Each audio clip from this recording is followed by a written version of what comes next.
Good Monday morning. I really thought I had heard it all in this arena as of late, but I hadn't.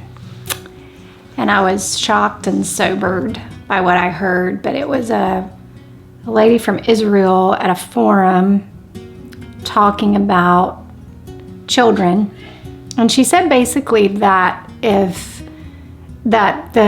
the way we had identified traditional family was one of the greatest detriments to children, and that ultimately states should have the authority to take children away from a traditional family at any time. It was very sobering. And I realized that there really is no venue in this moment that is untouched in regards to our children. There is no tactic that is too taboo.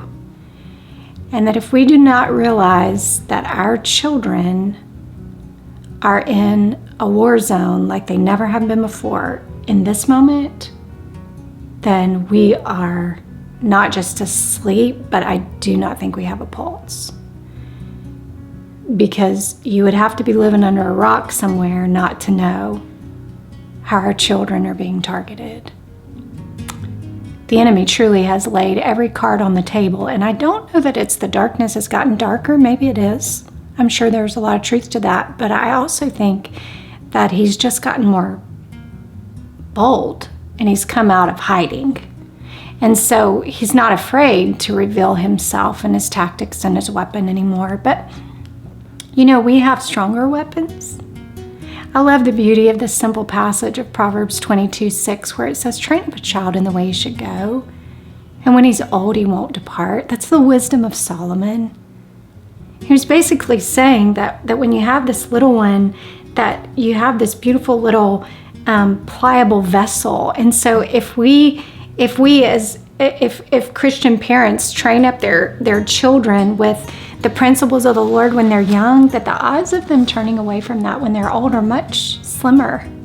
I was listening to an interview recently by Mike Fisher and Carrie Underwood. They're married, and they were so vulnerable, and it was so precious. And he said, somebody asked me what my greatest fear was, and I immediately said losing one of my children. And then he said, I stopped, and I said, no.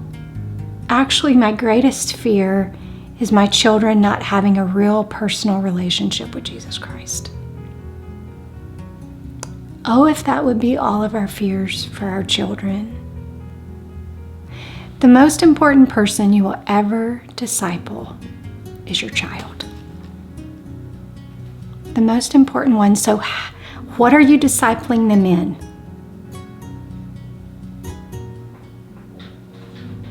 What are you discipling them in? That's a question we all need to be asking ourselves. How are we using the influence we've been given? The greatest discipleship tool for a child is what we model as parents. The life we're choosing to live out in front of them, because they get that by osmosis. All of a sudden you can look up and they're acting like you, talking like you, just moving like you, and you're like, how did you even learn that? It's because they're living in the house with you. So the greatest discipleship tool they have are us. So what is discipling us? Second, we need to pray for them. Oh, nuts. I had 2 books. It's The Power, I wish I had them. Remember, this was a Stormy O'Mardian advertisement. The Power of a Praying Parent. And now I just had to purchase this, which I'm a little sad, but it's The Power of Praying for Your Adult Children. So we need to be praying for them.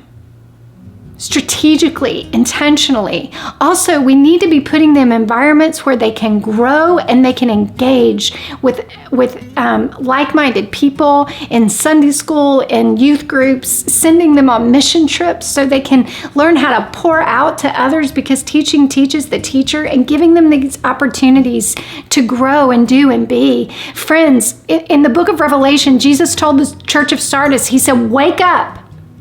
Wake up and strengthen what remains. The good news is that something remains to be strengthened. So we have things that remain in the lives of our children that can be strengthened. And so we need to wake up and pay attention to what needs to be strengthened in their lives and realize that we are the weapons that God uses more than anything else in the hearts and lives of our children. And we have to be vigilant, because rest assured, the enemy has been vigilant for a very long time. But there is hope. It's never too late. Don't look at all the shoulda, couldas, wouldas. Just look at what you have before you now.